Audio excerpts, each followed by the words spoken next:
بچوں کو عبارت کے عنوان تک لے جانے کے لیے اور ان کی کتابیں کھلوانے سے پہلے آپ ایک موضوع تمہید اٹھائیں گے، عبارت کے عنوان کا اعلان کریں گے اور پھر کتابیں کھلوائیں گے۔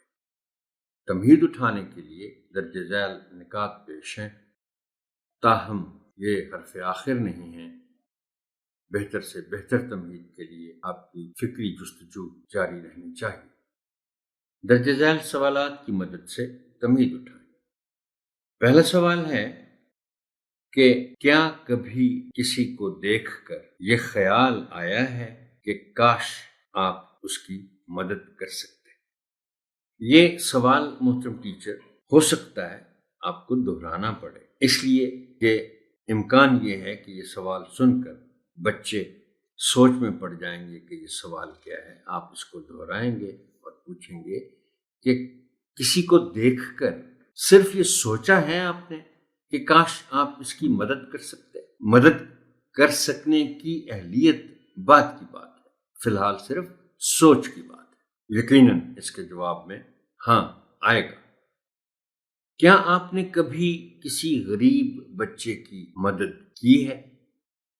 اگلا سوال ہے کہ آپ کے گھر والے ضرورت مندوں کی مدد کرنے کے بارے میں کیا سوچ رکھتے ہیں؟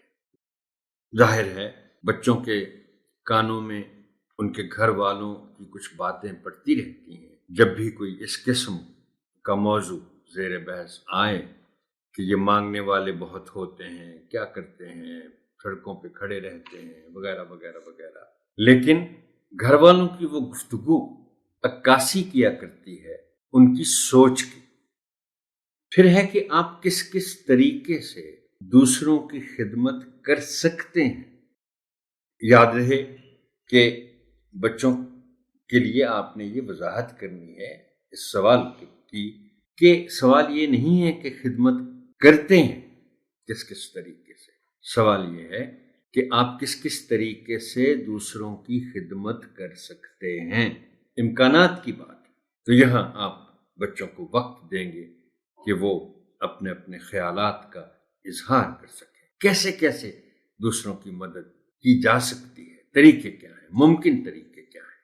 اور آخری سوال ہے کہ خدمت خلق سے کیا مراد ہے۔ سوال کو آسان کرنے کے لیے آپ لفظ خلق کے معنی بتا سکتے ہیں بچوں کو کہ خلق سے مراد ہے خلقت، لوگوں کی خدمت۔ خدمت خلق کا مطلب ہے لوگوں کی خدمت۔ اس کا مطلب کیا ہے؟ درجہ بالا سوالات پر مبنی گفتگو کے نتیجے میں بچوں کو باب کے عنوان تک لے جائیں۔